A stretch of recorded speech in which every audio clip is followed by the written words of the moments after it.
belakang PKI. Ada kabar bahwa para jenderal tidak puas dengan pemerintahan Soekarno. Kabar ini disebut dengan isu Dewan Jenderal. Kemudian digerakkan Cakra-Birawa untuk menangkap dan mengadili mereka. Namun, dalam proses penangkapan secara tak terduga mereka terbunuh pada tanggal 30 September 1965. Setelah keenam jenderal tersebut terbunuh, tersebarlah tuduhan bahwa PKI yang membunuh mereka. Setelah kejadian tersebut, 5 bulan setelahnya keluarlah Super Semar. Setelah kejadian itu, tanggal 30 September diperingati Hari Peringatan Gerakan 30 September atau G30 SPKI. Pemberontakan G30 SPKI melihat kondisi ekonomi yang memprihatinkan serta kondisi sosial politik yang penuh dengan gejolak. PKI melakukan berbagai cara agar mendapat dukungan yang luas, diantaranya sebagai berikut. 1. PKI menyatakan dirinya sebagai pejuang perbaikan nasib rakyat, serta berjanji akan menaikkan gaji dan upah buruh. 2. Pada akhir tahun 1963, PKI melakukan aksi sepihak, terutama di Jawa, Bali, dan Sumatera Utara. 3. PKI juga mencari pendukung dari berbagai kalangan, mulai dari petani, pedagang, dan lain-lain. 4. Pengaruh PKI yang besar dalam bidang politik sehingga mempengaruhi terhadap kebijakan pemerintah. Misalnya, semua organisasi yang anti-komunis dituduh anti pemerintah. 5. Memasuki tahun 1965, PKI melempar desus-desus adanya Dewan Jenderal dari dalam tubuh Angkatan Darat.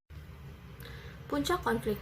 Puncak ketegangan politik terjadi secara nasional pada dini hari tanggal 30 September 1965, yakni terjadinya penculikan dan pembunuhan terhadap para perwira Angkatan Darat. Penculikan ini dilakukan oleh sekelompok militer yang menamakan dirinya Gerakan 30 September. Aksi ini di bawah pimpinan Letnan Kolonel Untung, Komandan Batalion 1 Cakra-Birawa. Para pimpinan yang diculik dan dibunuh oleh kelompok G30 SPKI adalah 1. Letnan Jenderal Ahmad Yani, 2. Mayor Jenderal R. Suprapto, 3. Mayor Jenderal Haryono MT, 4. Mayor Jenderal S. Parman, 5. Brigadir Jenderal D.I. Panjaitan, 6. Brigadir Jenderal Sutoyo Siswo Miharjo, 7. Letnan 1 Pure Andres Tenden. Kronologis penumpasan PKI. 1. Tanggal 1 Oktober 1965, operasi penumpasan G30 SPKI dimulai sejak tanggal 1 Oktober 1965 sore hari. Gedung RRI Pusat dan kantor pusat telekomunikasi dapat direbut kembali tanpa penumpahan darah oleh satuan RPKAD di bawah pimpinan Kolonel Sarwo Edi Wibowo. Pasukan para Kujang 328 Siliwangi dan dibantu pasukan kavaleri. Setelah diketahui bahwa basis G30 SPKI berada di sekitar Halim Perdana Kusuma, sasaran diarahkan ke sana. 2. Tanggal 2 Oktober 1965, pada tanggal 2 Oktober, Halim Perdana Kusuma diserang oleh satuan RPKAD di bawah Komando Kolonel Sarwo Edi Wibowo atas perintah Maijen Soeharto. Pada pukul 12 siang, seluruh tempat itu telah berhasil dikuasai oleh TNI AD. 3. Pada tanggal 3 Oktober 1965, ditemukan para perwira yang diculik dan dibunuh tersebut. Mayat para perwira ini dimasukkan ke dalam sebuah sumur yang bergaris tengah 3/4 meter dan kedalaman kira-kira 12 meter yang kemudian dikenal dengan nama Sumur Lubang Buaya. 4. Tanggal 4 Oktober 1965, pada tanggal 4 Oktober, penggalian Sumur Lubang Buaya dilanjutkan kembali karena ditunda pada tanggal 13 Oktober pukul 5 hingga keesokan hari, yang diteruskan oleh pasukan para amfibi KKO AL dengan disaksikan pimpinan sementara TNI AD Maijen Soeharto. Tokoh-tokoh G30 SPKI. 1. Soekarno menjadi presiden pada saat itu. 2. Soeharto menjabat sebagai Panglima Komando Strategis Angkatan Darat. 3. DN Aidit, pemimpin PKI. 4. Untung Samsuri, menjabat sebagai Komandan Batalion 1 Kawal Kehormatan Resimen Cakralawa.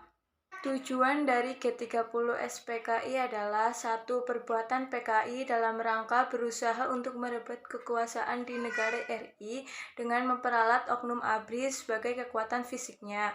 2. Bahwa tujuan tetap komunis di negara non-komunis adalah merebut kekuasaan negara dan mengkonsumsikannya. 3. Kegiatan yang dilakukan tidak pernah terlepas dari rangkaian kegiatan komunisme internasional.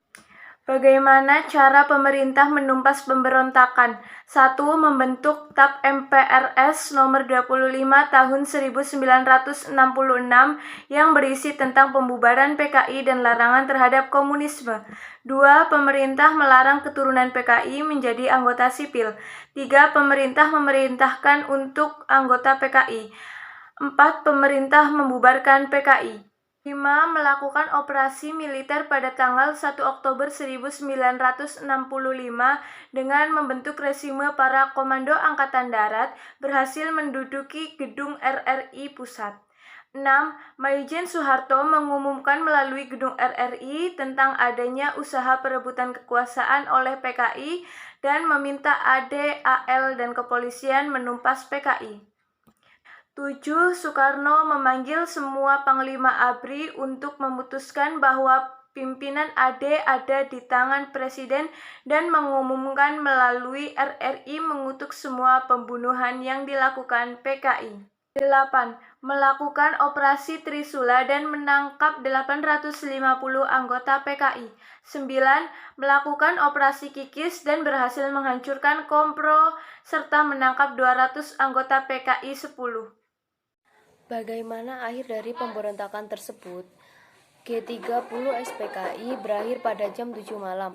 Pasukan pimpinan Soeharto berhasil mengambil alih atas semua fasilitas yang sebelumnya pernah dikuasai oleh G30 SPKI. Jam 9 malam, Soeharto bersama dengan Nasution mengumumkan bahwa sekarang mereka tengah mengambil alih tentara yang pernah dikuasai oleh PKI dan akan tetap berusaha untuk menghancurkan pasukan kontra-revolusioner demi melindungi posisi Soekarno.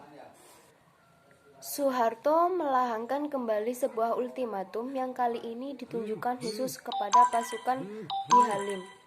Tak berapa lama kemudian, Soekarno meninggalkan Halim Perdana Kusuma untuk segera menuju ke Istana Presiden yang berada di Bogor.